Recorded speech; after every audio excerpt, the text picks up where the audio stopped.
Hello, good morning, good afternoon, good evening, wherever you are in the world. Welcome to a Celtic World, the Tactical Review. My name is Anthony. As always, I'm joined by Paul.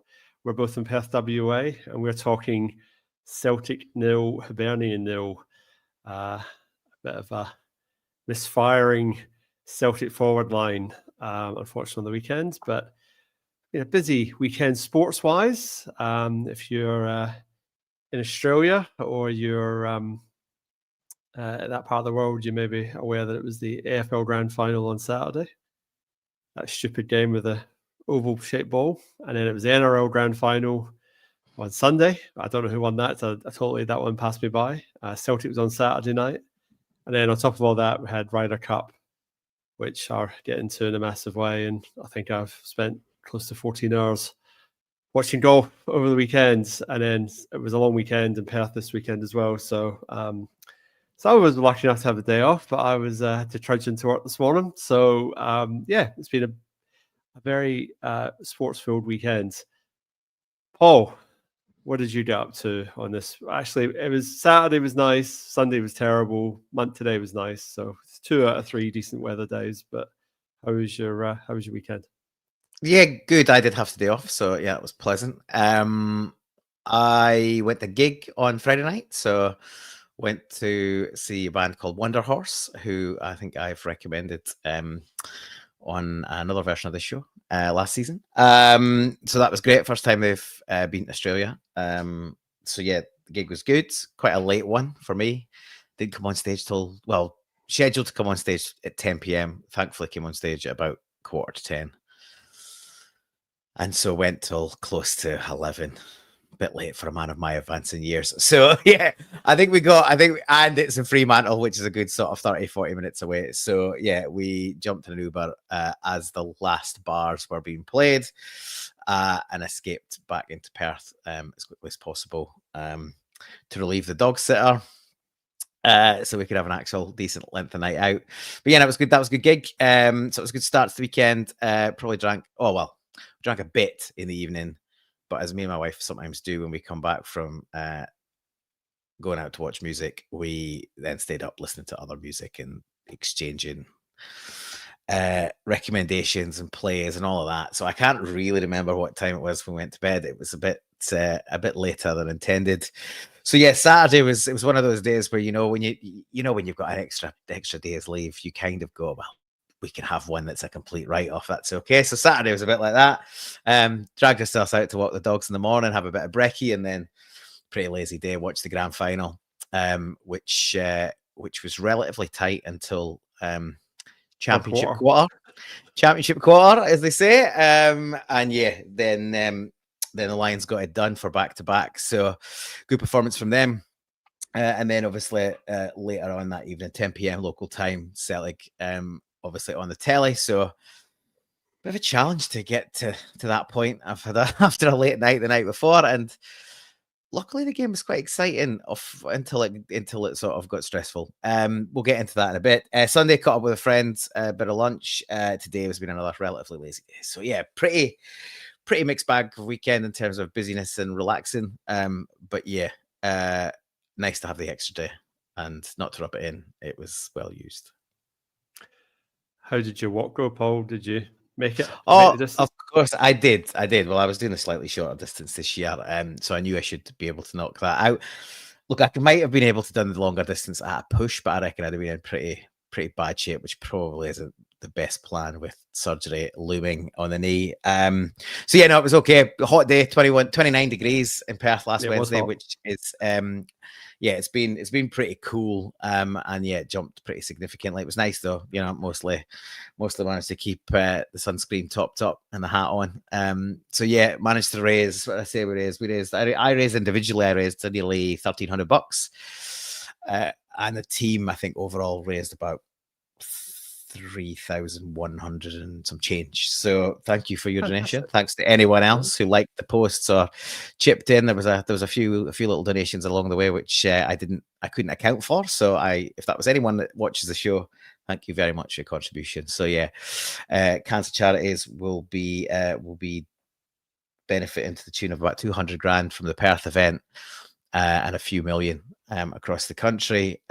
We did learn we've been supporting this for now 11 years through work, and we've raised over $22 million for Fantastic. So yeah, great event, 4th year in a row for me. So yeah, even though I was only able to do the shorter distance this year, it was great to still be involved. And a few pints in the sun afterwards, which was nice. So yeah, a good cause and a great event. So yeah, looking forward to being fit enough to do the longer distance again next year. Good stuff.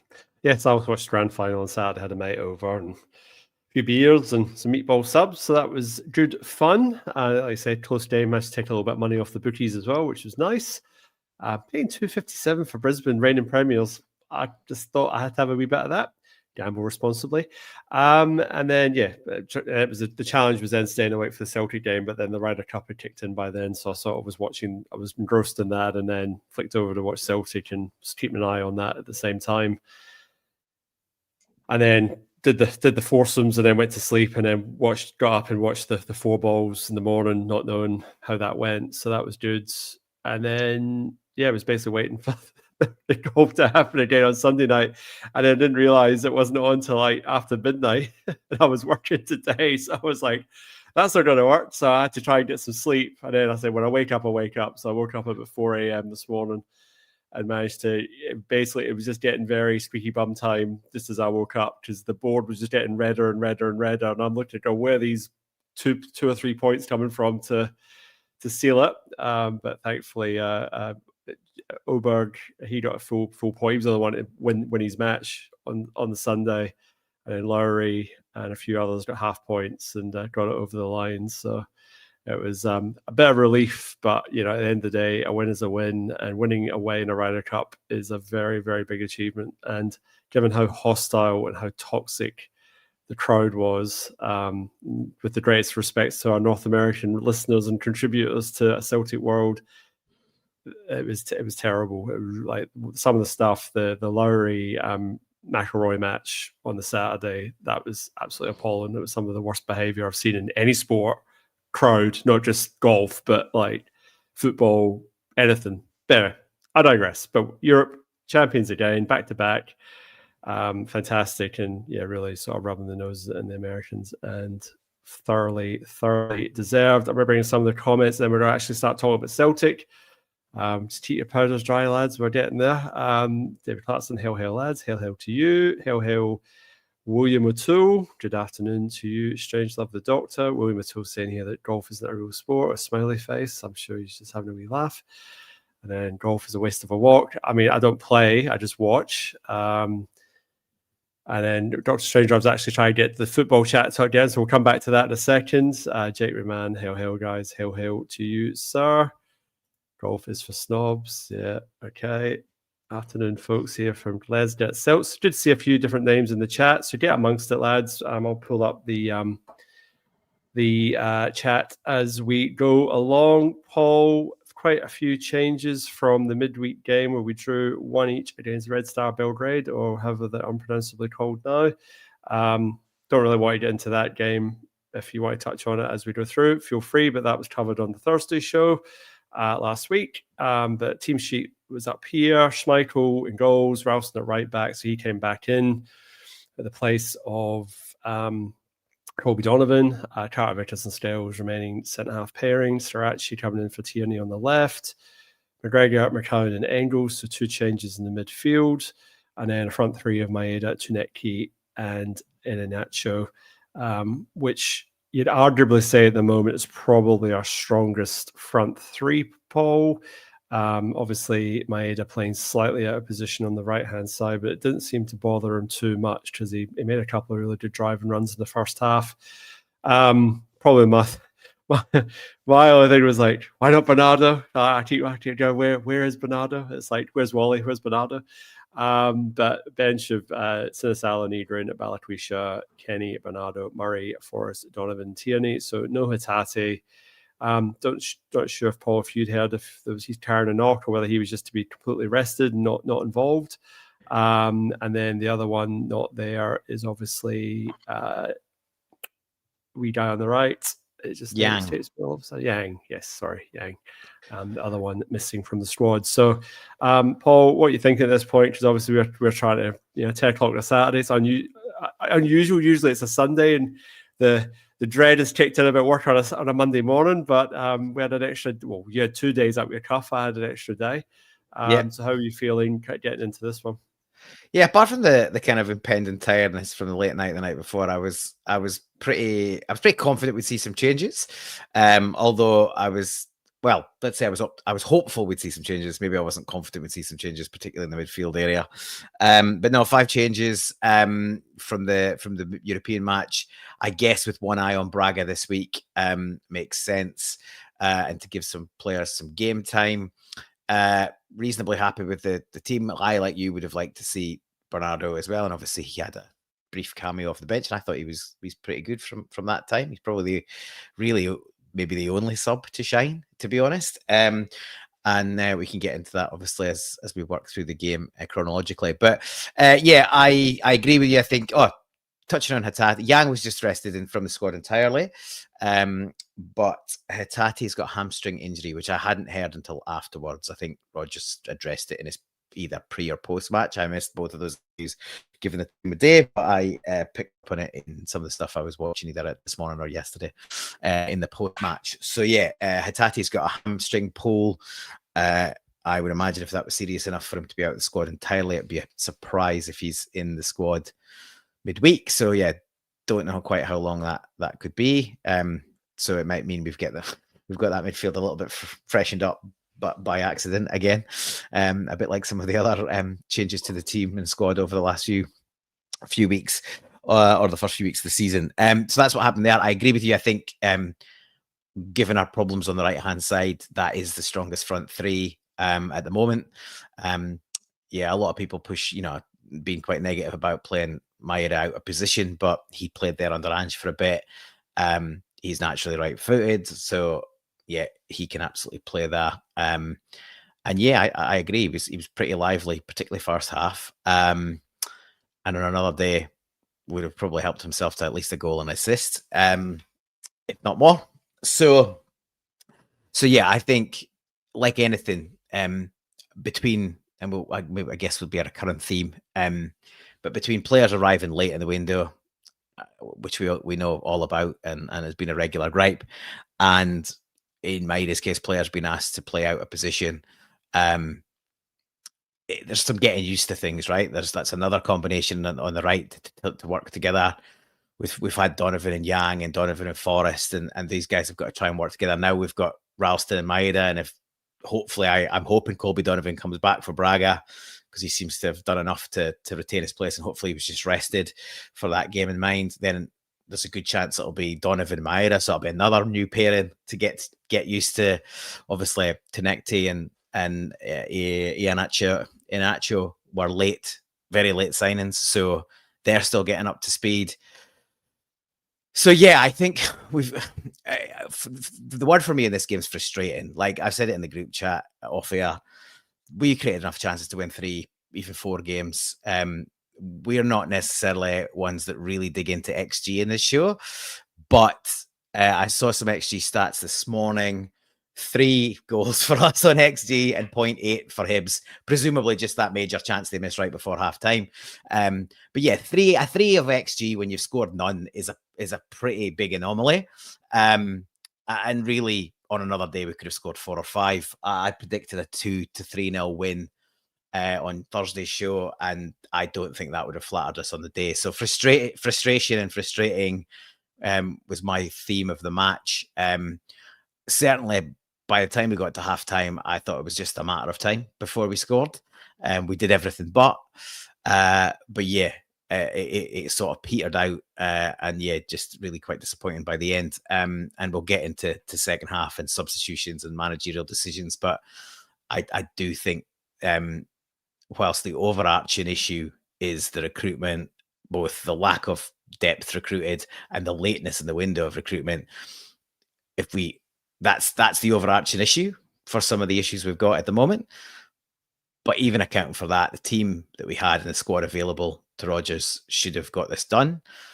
And I think I put it like this: if we don't have a midweek game, I think we win this match. But between juggling last week's midweek game and this upcoming important midweek game at home, and the fact the squad's a bit thin, we've compromised on keeping our best players on the pitch for longer, which I think if we had, it probably was only a matter of time before we got the win. But yeah, profligate in front of goal all afternoon. And ultimately, if you can't put the ball in the net, you don't deserve to win.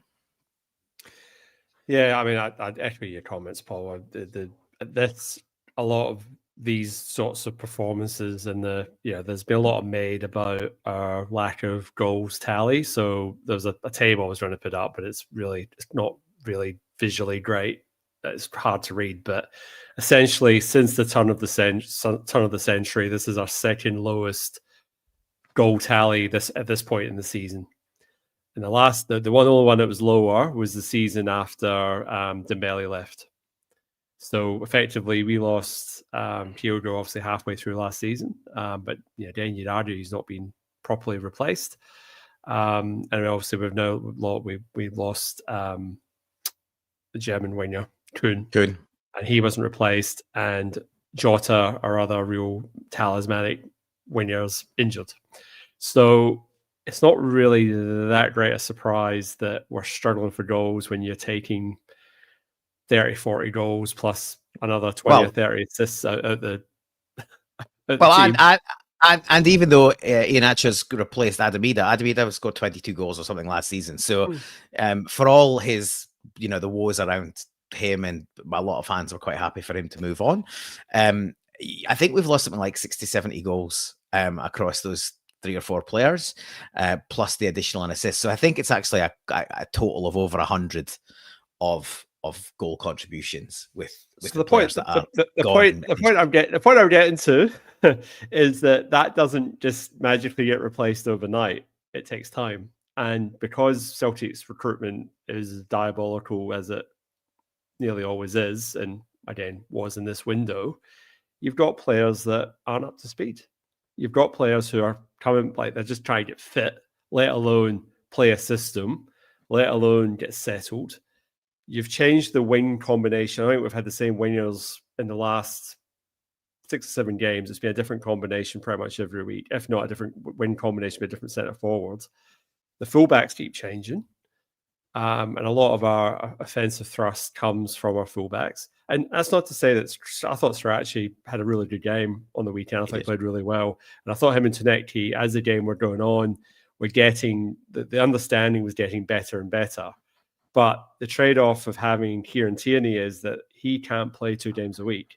So we're going to have to get a system where we're adept at it's Tierney, or if it's Strachey, we adjust accordingly. And that's obviously on the winger, but also the left back, also the centre midfielders who are feeding them the ball or receiving the ball from them. You had Ralston coming back from injury, so that was his first game in I don't know how long, but 4 weeks at least. He played just before Scotland, so 3-ish, 4 weeks. Anyway, so he's just come back in. Colby Donovan has been great, but obviously Rodgers has taken the opportunity here to rest him, which, all right, that's fair enough. So you kind of felt there was a bit of rustiness from Ralston, like he was trying to do the right thing and play the ball forward, but it wasn't coming off an awful lot. You had Maeda out in the right, where I thought he actually looked okay. All right, he's been played at a position, as you say, he's played there before. He cuts in anyway, so I mean, he can cut in. He's capable enough to drive a ball across with his right foot. Like, you're not expecting picking out, you're just expecting a nice strong cross or cut back, and he managed that a few times. So that's okay.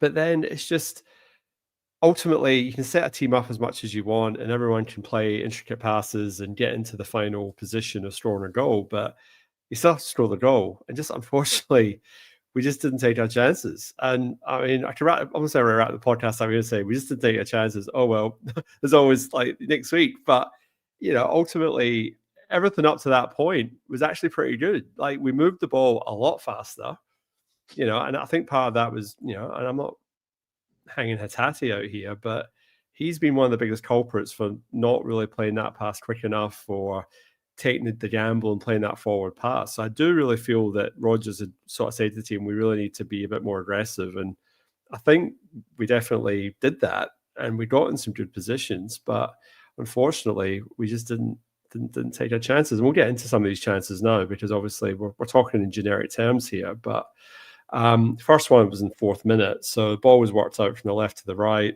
Maeda manages a cut back, gets to the line, cuts it back. Engels kind of stuffs his shot. He sort of gets a shot away, but he doesn't really hit it flush. And then Iheanacho is just sort of there, but just isn't quick enough to react to sort of get a toe on it, because quite easily could have directed it into the goal. Whether it was offside or not, I don't know, but he didn't get a touch on it anyway. So that was like the first chance on the 4th minute. But the first real major chance was on 20 minutes. So Hibs had a corner, didn't really come to much. Schmeichel collects, and the ball's played out to McCowan. Actually gets kicked up the park. Hibs defender headers it, but McCowan manages to break the play up and win the ball back. And this is where he actually plays the ball into Maeda. So Maeda sort of made the run, and he's done everything right here. And this is a very grainy image, but basically he's sort of ran out into the 18-yard box. He sees Iheanacho in the run, does everything right, cuts the ball back, and unfortunately Iheanacho just goes for power and smashes it off the crossbar and out the park, unfortunately. But it was a great move. Again, it was one of the only times I kind of felt we'd probably caught Hibs up the park, because for the rest of the game, it was pretty much banks of 4 and 5 defenders, and it was just very hard to break it down. But this sort of quick move, it was like we saw more of this would be profitable and this would lead to goals. But we did get into similar sort of positions to a degree, but much more of a packed sort of defense. But I thought with this chance, well, all right, he didn't take that one, he'll take the next one. But it was just really, really, it was good play. It was well worked. And you got to give McCowan a bit of credit here, because it was a really, really well-weighted pass to play Maeda in. You know, he's managed to sort of play it over sort of 3 or 4 Hibs defenders there and sort of attack that sort of wing space. So really good move. Unfortunately, didn't end up with a goal, but that was really the sort of what we thought was the writing on the wall. But you know, obviously didn't turn out to be that. But Paul, what was your thoughts at early doors? First sort of absolutely. The Engels ones, it's a bit frustrating. It's in the end, it's neither a shot nor a pass cross. It's kind of just a scuff of neither, really. And Engels, I'm a big fan of Engels, but he has to do more when he gets his opportunity. And I think this is the thing: is if you don't get game time regularly, you get a bit rusty. It takes you a bit of time to get up to speed. And so we know he's not massively prolific in open play anyway. In terms of, I don't really think he's supposed to be a goal scorer midfielder. I think he's a midfielder that connects the play and looks after the ball and plays passes. But yeah, he probably should do better with that. It comes really early, and Iheanacho sort of caught on his heels a little bit. I think a lot of Iheanacho probably had 3 or 4 decent chances. The one from the McCowan and Maeda combination is by far the best chance I think of the day from anyone.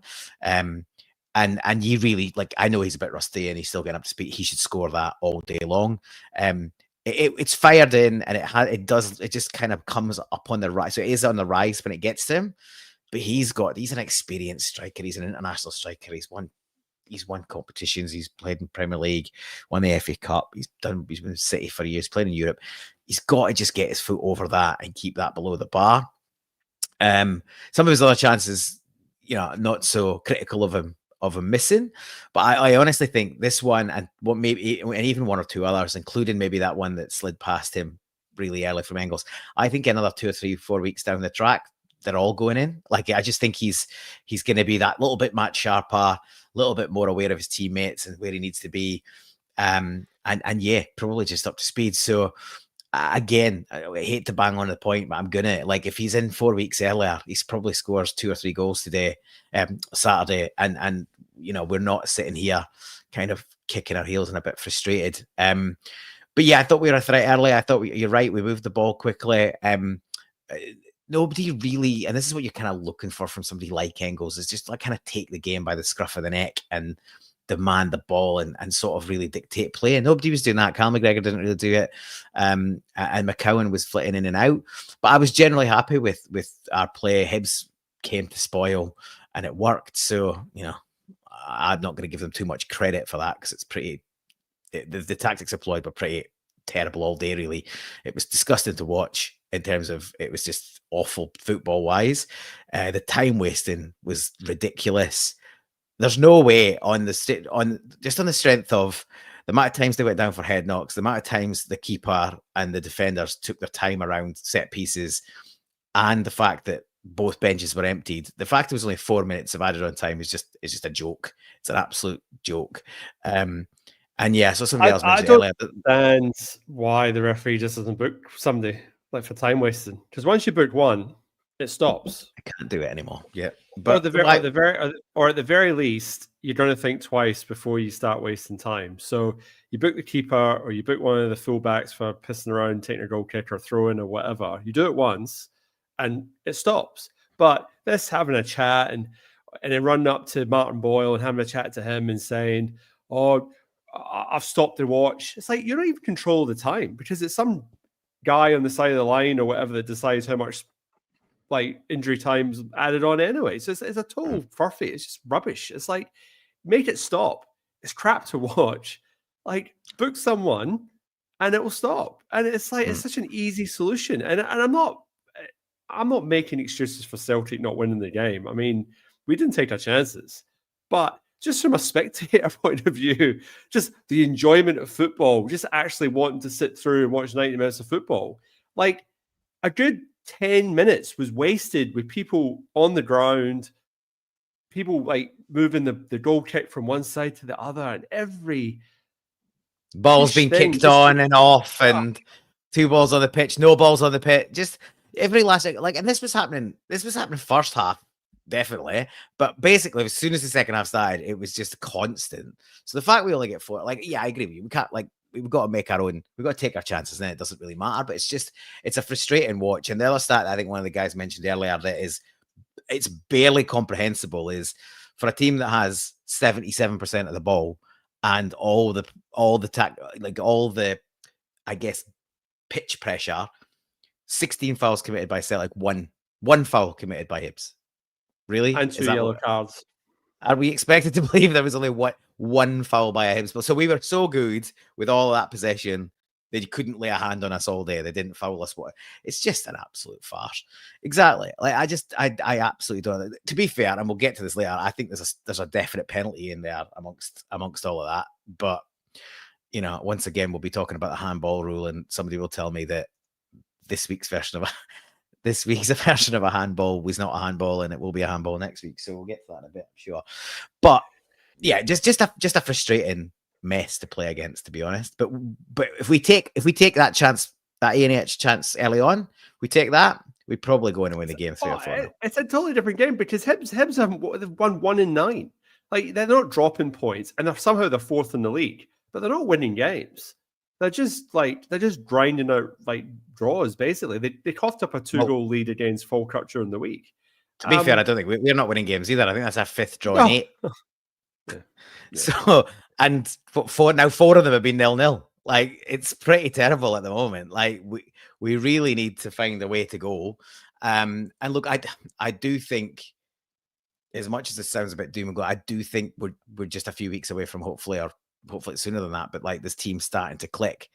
But we are definitely lacking in depth in key areas, and that's going to be I think it's going to be an ongoing problem until the window reopens. Yeah, well, yeah, that's true. I just think, we'll get to the team selection and the substitutes, but I think Rodgers probably needs to take a wee bit of blame. Like, you make 5 changes. All right, some of those were enforced, but is 5 changes against Hibs, who are 4th in the league, was that the right thing to do? I don't know. Anyway, we'll come back to that in a little bit. Next chance came around at the 30th minute. So Tanete, he started with him, play across to Maeda, drive and run, and then Ralston sort of overlapped, and then it's got out to Strachey. He sort of had a shot. It didn't really look like he was going to take a shot, but he ends up taking a shot, and again sort of hits the crossbar and sort of skims over. But decent effort from the angle that he had. It shows he's got it in his locker. But again, look at that box. 1, 2, 3, 4, 5, 6, 7, 8. So eight Hibs players that are just in view, and that's that sort of shot. But again, that's what you're almost resorting to sort of long range efforts to try and break the deadlock. And this was the first of a few, because we had that one with the two chances not a minute after that. So Maeda was blocked, and then Iheanacho, he forced a save from a drive sort of from the sort of edge of the right-hand side of the box. Again, it wasn't a massively powerful shot, but the keeper sort of made a bit of a meal of it and had to sort of palm it wide. But we're sort of starting to build up a little bit of pressure. And another one with Cal Mack, he had a shot as well. So we're sort of just starting to build a bit of pressure on Hibs here. Starting to get some shots on target.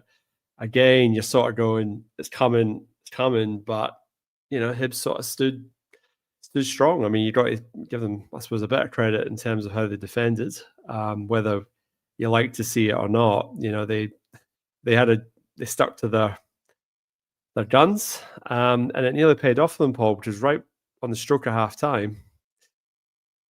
This chance, I mean, I don't know how he missed, because he's literally, what's that? That's like 2 yards, maybe 3 yards out. 2.5 yards out. I can only assume he misses because he's utterly unexpected on it landing at his feet. It's badly defended, to be honest. And I thought we defended we didn't have much to do defensively, but I thought we defended pretty solidly. I was probably one of the best performances from Cameron Carter-Vickers this season. He started to look a bit more dominant in his one-on-ones. He looked more like his old self. He was sort of bullying the attackers. He was winning balls. He was stepping in front. He was leaning in on players, and he pretty much won every tussle. But here, he's left him. Well, he leaves his man. Scales gets caught in sort of no man's land. Like, really, we talk about this a lot, and this is not another Paul dig at Scales, but he is our best header of a ball. Like, so he should be in the position when there's dangerous balls coming in, it's him that should be going and attacking it, and he somehow catches himself in a position where he's nowhere. Schmeichel's routed to his line, and both, I think, Carter-Vickers and Ralston basically switch off, and two Hibs players get in the way, get in between them, and we're very lucky at this point. It's a bundled effort. It pops up and over the bar, but if we think we're disappointed about a half where we've let some gilt-edged chances go, and we are disappointed at going in 0-0, imagine we'd gone in 1-0 down, and the way the second half went, every chance it would have gone the same, even if we'd been a goal down. So then we're staring down the barrel of a defeat. So definitely got off with one here.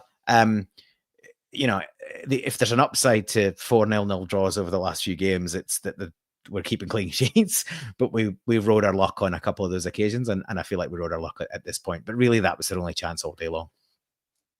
Yeah, Peter Grant made 2 comments at halftime on Celtic TV. He was sitting there in his cardigan, and he probably had his slippers on, probably his pipe, just waiting to go. But 2 things that I agree with, because Peter Grant, I slag him off, but he actually does. He is quite a good analytical mind.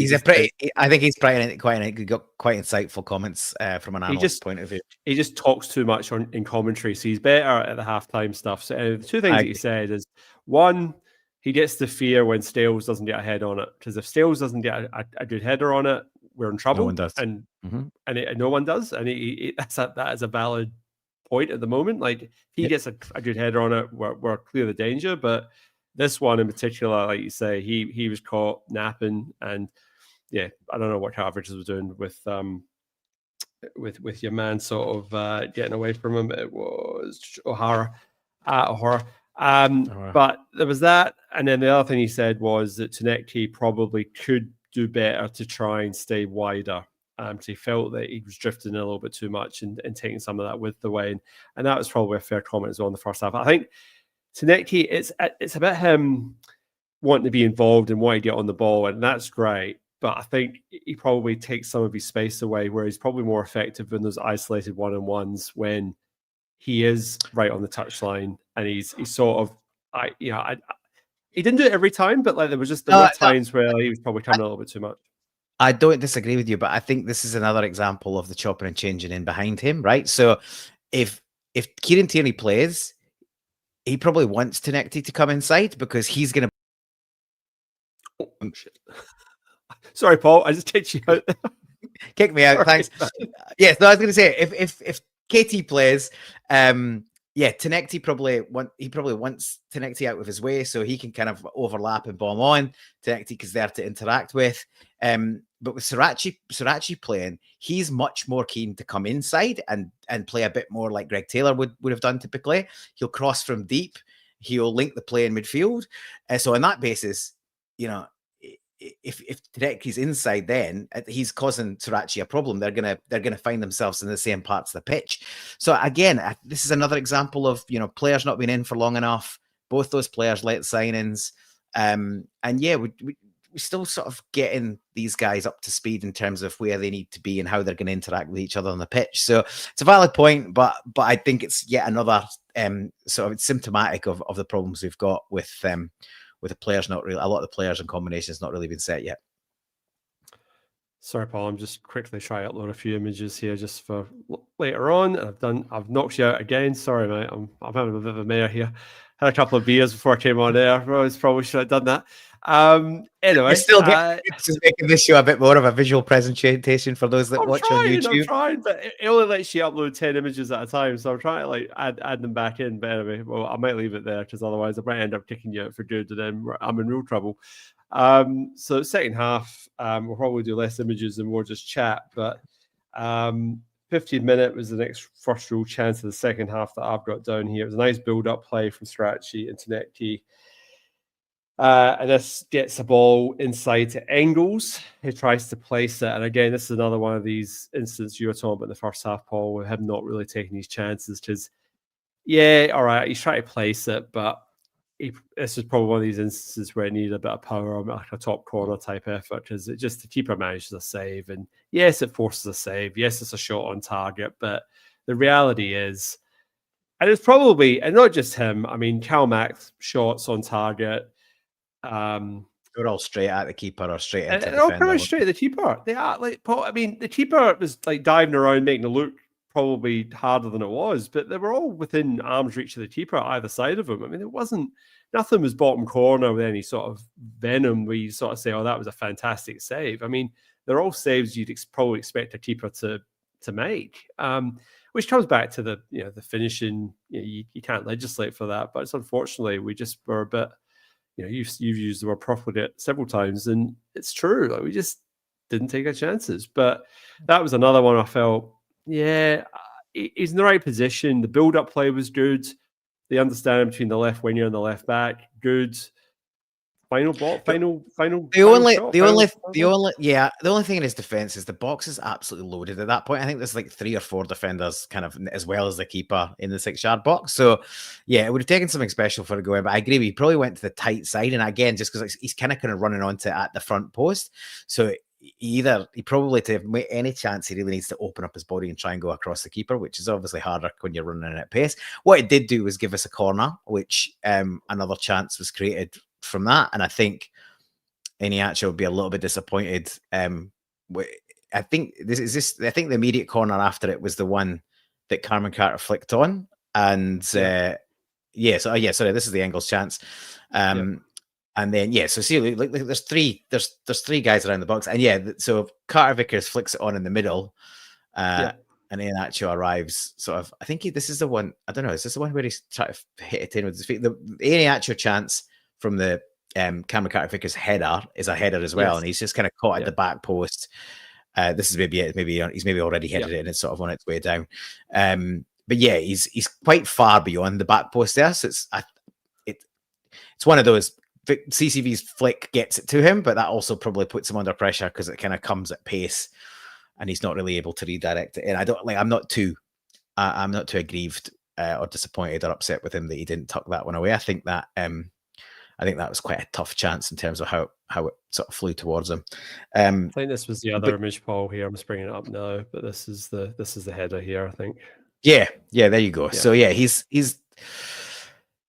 he's beyond the back post, and it sort of flies to him quickly from CCV. But yeah, as I say, it would have been a hell of a headed finish from there for him to tuck that one away. But yeah, this is probably what 10-15 minutes into the second half. At this point, I'm still, we still got the original 11 on the pitch. I still think at this point I'm still relatively confident we're gonna get the goal that sort of takes us. I think if we get one, whether it finishes 1-0 or 2-0, we're not going to lose once we scored one goal. Again, in this, just the way that this match was going. But yeah. I think the longer it went, and especially once the subs started come on, it sort of all fell away, and we were hanging in hope by that point rather than actually expecting to win. Is this the offside goal? No, this isn't the offside goal. This is the one where Strachey's laced it across the face of the goal, and the keeper's just got the faintest of touches on it and taken it off Iheanacho's toe, because it looked initially upon first viewing, it makes it look like both Maeda and Iheanacho just didn't react, but I think the keeper actually just managed to get the faintest of touches to it, and it's just changed the trajectory slightly. And if you look where Maeda is, he's miles. He's made up some great ground to get to where he did. To be honest, this is the next image coming up right now. Hang on. Oh, there's an issue. I think Iheanacho would have been called offside if this had gone in. Just even on that still, you can see he's probably ahead of every other player there, and it is probably coming in on a forward. Yeah, there you go. Yeah, so the touch takes it. I think you're gonna be called offside there, even if you're able to turn it in the net. So yeah, another one that sort of slips by, but yeah, I think, as I say, probably wouldn't have counted in any case. I'm not sure if this is the one that's disallowed, but it might be. No, it's not. This is later on. I'll say that a bit later. But yeah, then obviously after that, the next major chance after that's the offside goal at 64 minutes. So for me, it was Strachey in the build-up. He was offside. It wasn't actually Iheanacho putting the ball in the back of the net. Did I get that right? Yeah, it was Strachey that got called. That's certainly the lines that came up. He was a good half yard off in the end. I think Iheanacho was probably off as well, to be honest. If it had gone that far, I think he was probably just probably tighter, but he looked a smidge off as well. So I think, yeah, it was good play though. We've kind of cut them open a little bit, packed the fence, and we get the ball in the dangerous area, and he turns the ball in the net nice and tight. Yeah, it's a relatively simple finish by the time he gets there, but he's got there, and it's a great whipped ball in by Strachey, albeit he's offside. And at that point, so it's 64, 65 minutes, so that's like that. Where we start. That's where we make the subs. We start making subs, and we immediately remove Iheanacho. No, and I get it, right? He's not played a lot of football. We've got a massive game on Thursday. But I just think when you need a goal, keep your striker on. Keep your striker on. He didn't look like he was blowing out his arse. He didn't look like he was, not getting on the end of things. But he wasn't making long busting runs either. He was just basically in the box. You just want him in and around the goals. You get the ball to him. He'd done a fair amount of pressing first half and early in the second half, but by that point, Hibs had just sort of bedded himself in. There wasn't much to press. We were on top of them. So I get it. And look, they're probably sitting looking at data that tells them that, he needs, based on what they know, he needs to come off so that he can recover and be ready for Thursday. But I just think he looked like he'd be the guy that would get you the goal. He looked like the most likely by a million miles that would get you the goal. And to then take him off, shift Maeda across, switch on to the right.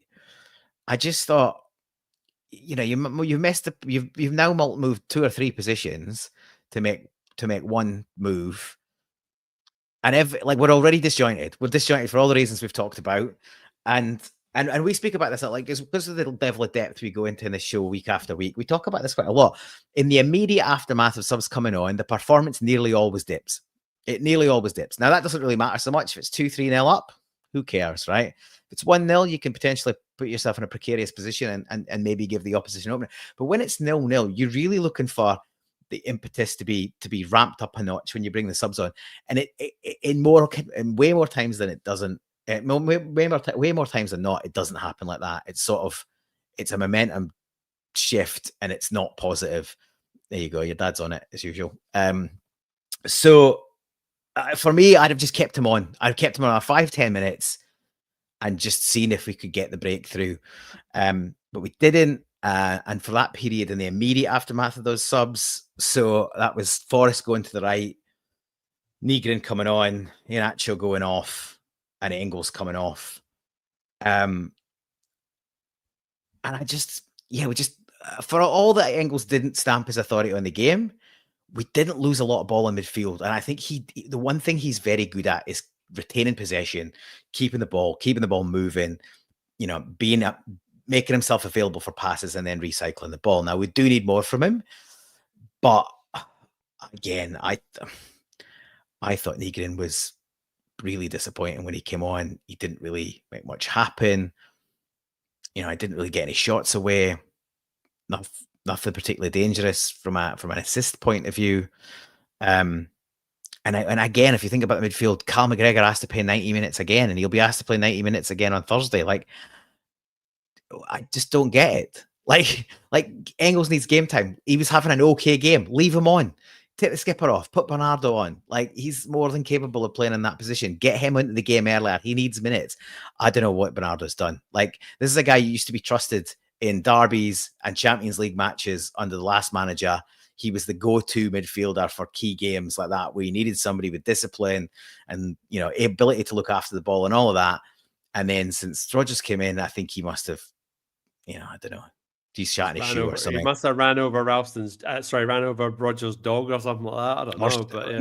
Maybe he's pinched his belt or shot in his Tom Fords. I don't know, but he's done something to annoy the gaffer, because he just doesn't seem to be trusted for any more than cameos, which is really frustrating. As I've said, like, you don't become the under-21 captain of Portugal if you're a mug. He's clearly not a mug, but for whatever reason, he's not getting trusted with game time. And as I said at the top of the show, I think he was the only sub that really produced any kind of quality when he came on. He had a strike that was of decent power, but again, unfortunately, it was straight at the keeper. So that was an issue. Bit of venom behind him, and I just think if you're on the pitch for longer, you've got more chance.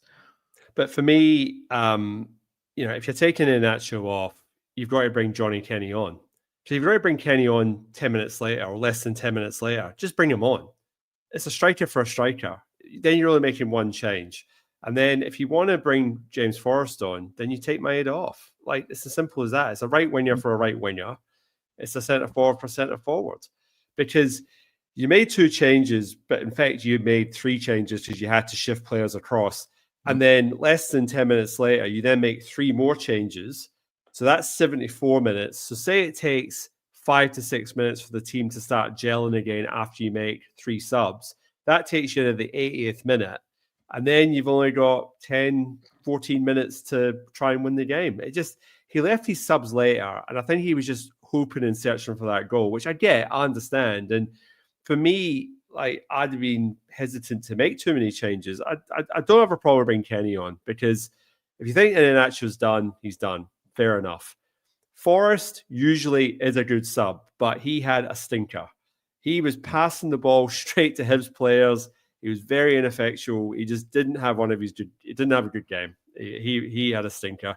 Nygren, I don't know what he was trying to do. Like, there was one time he tried to have a shot. There's about 10 players around him. I'm like, what? You've got to try and create an angle, or you're just shooting for the sake of shooting. Like, he seemed a bit brainless. Balikwisha, like, he's like, again, it's a 15-minute cameo, really. So again, you want to maintain some sort of open-mindedness and give him more time. And he's just come through the door, but tell you what, like, he'd want to start showing something soon. That'd be nice. Yeah, he had one. He did have one good moment. He sort of cut inside and he slid McGregor in the inside left channel, and he got to the byline and played a dangerous ball across. I think that's the one that eventually broke to Bernardo on the edge to hit that shot that was well blocked. But really, yeah, you're right. That was all that he showed. But Paul, that's just holding the ball up. That's not beating a man. That's not showing any sort of pace or aggression. That's just come on, somebody overlap me so I can feed them the ball. Yeah, he did. It was a good move, but like he's a winger. Like you. So again, I'm not getting panicked yet, but again, it'd be nice for him to start showing something. I thought Kenny did okay. He got on the end of a couple of crosses, a couple of headers. He did, but he should hit the target twice. He should probably score with the first one. I get it, and it's the same apply. The second one, he should do better. The second one, he should definitely get more power on it. He directed it down. He really should have done better with that header. That was a poor header. The first one's got to be headed down. The first one, if he heads that down, he scores. If he heads it down, he scores. He's got to time his jump better and just get the direction. And if he does that, you taught from a kid of, well, you're probably not taught about headers anymore. It's dangerous for your head these days. But when we were kids, and I'm sure when Johnny Kenny was younger, you're taught to head it down. First thing you do is like, if you're getting on the end of a cross, head it down, you've got half a chance. But again, that's 2 of your 5 subs that were like, okay. And the rest were ineffectual or worse, a lot worse than what you already had on the park. So the manager's trying to carry the can for that to a certain degree because he's the one that's calling the shots and making the changes. But for me, if you're going to make 3 changes, you've got to make 3 changes on the 60-minute mark. You've got to give those changes time. And like you say, Paul, if you're 3-0 up, who cares? But if it's 0-0 or it's 1-0 and you're chasing again, you're 1-0 down. If you're going to make the changes, you've got to have the courage of your convictions and make the changes with enough time for them to actually go and do what you want them to do. But making 3 changes at 74 minutes, that was muddled thinking for me. That really just, I don't know, not panicked, but it just lacked thought. It was just like, it's like somebody saying, oh, these guys need to come off because they've played too many minutes, or you've got a game on Wednesday. It's like, win the game in front of you. Like, play the team that's going to get the result. But yeah, like I said, I've said enough, but I just think that Brendan Rodgers should come in for a little bit of criticism, because I felt like there was not a lot of logic or clarity around all the changes that he made. And like I said, they didn't really give the result or the upside that he was obviously looking for. But yeah, anyway, we're running out of time, Paul. We're 52 minutes, and the one thing I do want to quickly touch on is the handball decision. So this was the one where I think it was Srirachi gets past, gets the ball across, and I think it was Cadden, arm out. I would say in an unnatural position. I haven't really seen a really good still of it. I don't have a still to show you, unfortunately, but for me, it's in an unnatural position. It's stopping the ball coming across the goal. Is that not a penalty in 2025, Paul? Help me out. I thought it was as soon as I saw it hit as soon as I saw it get blocked, and then the arc, like every Celtic player that was nearby appealed it. I thought, here we go. And then I saw there was one shot where you got a bit of a kind of side to the behind view. His arm was clearly away from his body. Now, when you're stretching, yes, your arms move around, and that is natural for that movement, but it's still making the silhouette bigger, which is one of the rulings. And it's clearly hit him in the box. It clearly stops the ball coming across into the danger area. So as soon as I saw that one angle, and that's pretty much all they showed us, I thought it had to be, and it barely was looked at by VAR, because we know if any kind of time is taken to look at something in detail, you're sitting and waiting for 2 or 3 minutes, and we were done and dusted inside. Well, the game never really stopped. There wasn't the ref didn't stop to hear anything in his ear. He must have just had it relayed as he went. That it was fine to go. So yeah, just when I think I've started to get my head around maybe what a penalty in a handball is in 2025. I'm doubly confused again the following week. So yeah, I've no idea, to be honest. He's a few yards away, his hands out, he's inside the box, and it stops it coming into the danger area. Like if that happened inside the 6-yard line with the ball heading towards goal, we're gonna get a penalty, aren't we? So what difference does it make if he's 2-3 yards inside the box on the edge, like out by stopping a cross? To put it this way. Well, here's my view. I think it's a stronger shout for a penalty than the one we got at Kilmarnock, which we got the win from. So that was deflected. Because that was deflected, and I'd argue the deflection was even still heading towards goal at that point. This is coming in without a deflection. and it's clearly coming into a danger area. So again, I say nearly every week we discuss this. I have no idea where we stand on that. Everybody does. The inconsistency in that rule, like for every year they try and fix it, they just make it either more bonkers one way or the other. But anyone, feel free, even if you want to leave a comment in the YouTube section after the show. I always read them, so if there's anything you want to add or say, feel free, because all feedback is taken on board. Just a wee message from our sponsors here, the 26. All right, Paul, how are you doing? I love this man. You're a brilliant pal, and go on, subscribe now. You should not.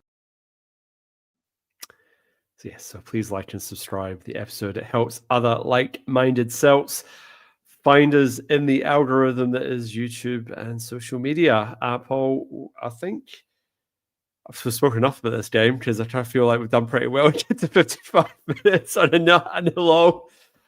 Points dropped, yes, but at the same time, there was still bits of play to like.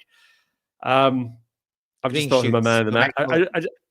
Somebody said green shoots. There was a green shoots comment. Here is Strange Love the Doctor said green shoots of recovery are encouraging. Yeah, there you go. I've just thought who my man of the match is. Thank God, it's taken me most of the episode.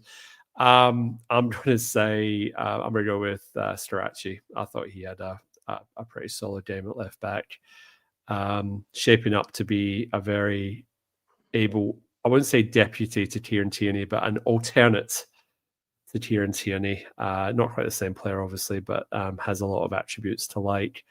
Unfortunately, we didn't sign him with an option to buy, and he signed a new contract before he left Boca. So I don't think we'll be getting him. But anyway, it'll be nice to have for the season. Anyway, that was my man of the match. He's 28 or 29, though, isn't he? Yeah.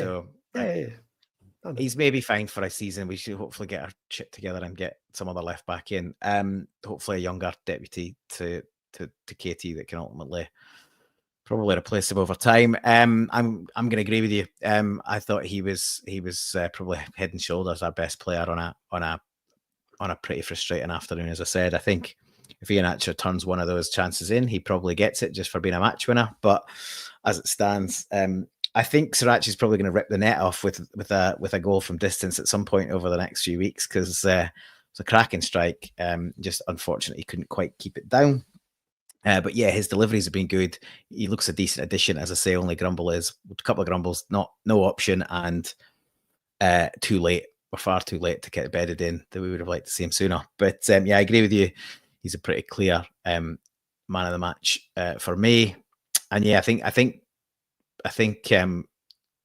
alternative rotation rather than deputy is a fair comment as well, because Katie, after a pretty bright start, has a sort of flattered to deceive in a few games. He looked a little bit better in Belgrade the other night, but he still needs to kind of get himself up to speed, both match fitness and sort of really imposing himself on that flank. And hopefully he can start to build. Hopefully they can both start to build some kind of partnership with Tonetki, because they're going to have to, because he's the danger man, as it appears to be the case. So we're going to need the players that coming in behind them to support.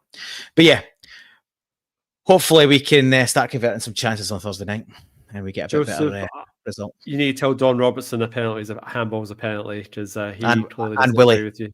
And Willie. I'm sure Willie Call will be out to defend him sometime later this week in his little podcast show, wherever it is that he does. And Glasgow Rebel just saying here, I don't think any of that show should have been taken off. Well, I definitely think there's an argument for keeping him on, but like I say, football, there's a lot of football metrics at the moment.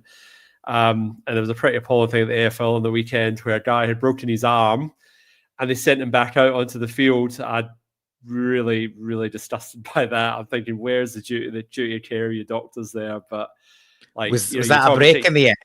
Was that a break in the end? Yeah, he broke his arm. Did they know it was broken when they sent him back? Their argument is they didn't know at the time, and the player didn't know. But you could see the way he was holding his arm that it was every likelihood that he'd fractured it, and they put him back out on the park. And I was thinking, where's the duty of care there? That is an appalling decision in a grand final. You've got a sub to use, and they took a fit player off the park and swapped him out and left him on. diabolical.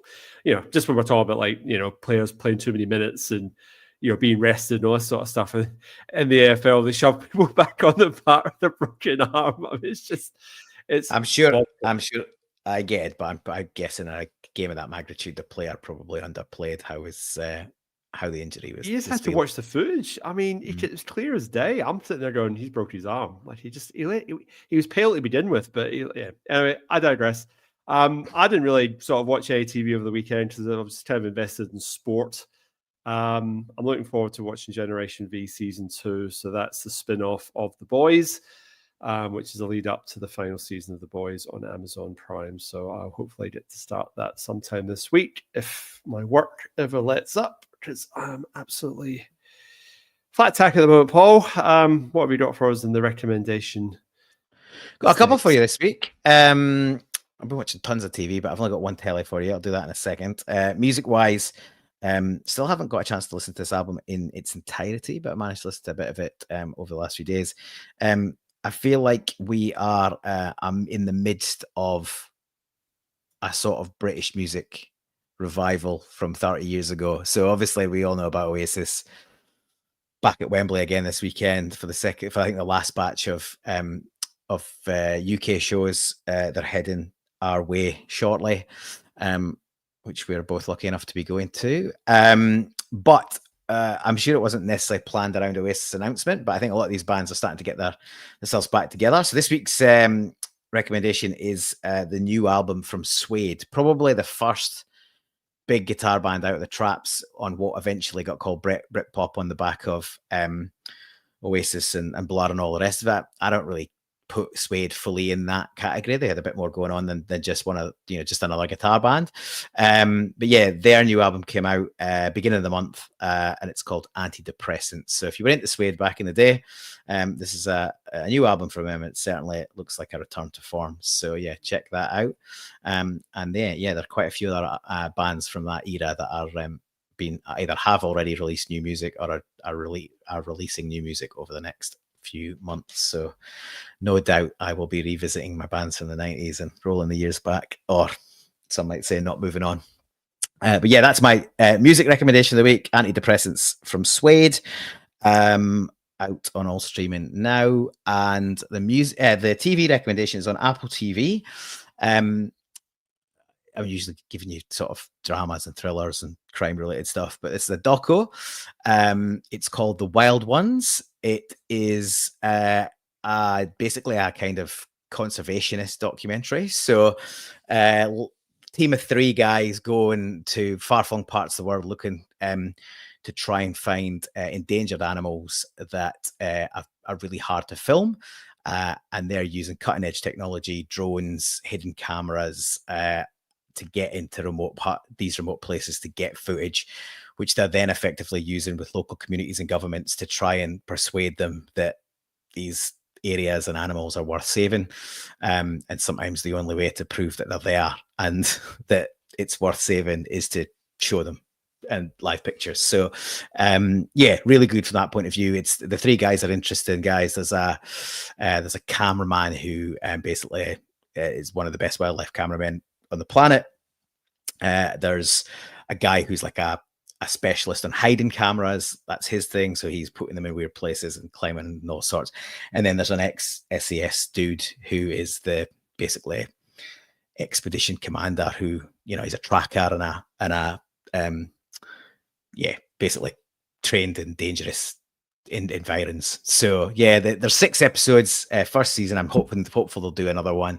6 episodes of an hour on Apple TV, and it's a different endangered animal that they're trying to get filmed in every show. So they're in different parts of the world trying to see these endangered animals that are hard to see on film, and quite often the local people that are looking after them, so the sort of protectors, they've never seen them, and they're lucky enough to get to see footage because these guys go in and take it. So yeah, it's called The Wild Ones, and check it out, Apple TV now.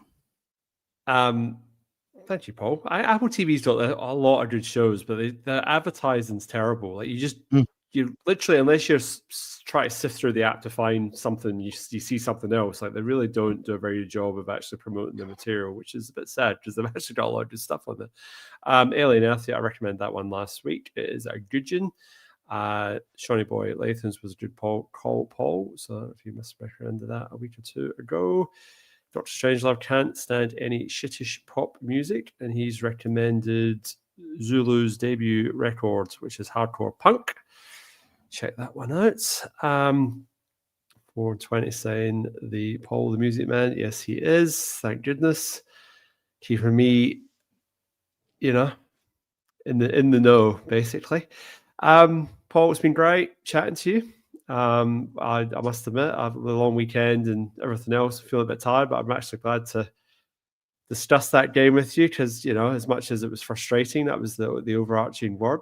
There's still some signs that we're heading in a direction, hopefully a positive one. We're obviously at Europe during the week, and I did a naughty thing and didn't actually look and see who we're playing on the weekends because I usually say we'll be back for that game, and I didn't actually look ahead. So I'm quickly looking ahead. I think we've got Motherwell from memory. So, do we? I think we're away to Motherwell. And so we are away to Motherwell. Yes, on the 5th. No, home to Motherwell. Home to Motherwell. 10 o'clock kickoff on the 5th for us. And we've got Braga. We've got Braga on the 3rd, which is a lovely 1:45 kickoff in Perth time. It is, yeah. So, fantastic. Delight. But anyway, we will be back next Monday night, same time, so 1:30 Celtic part time, as we discuss Celtic versus Motherwell. Until then, Paul, all that's left to say is hail, hail. Hail, hail.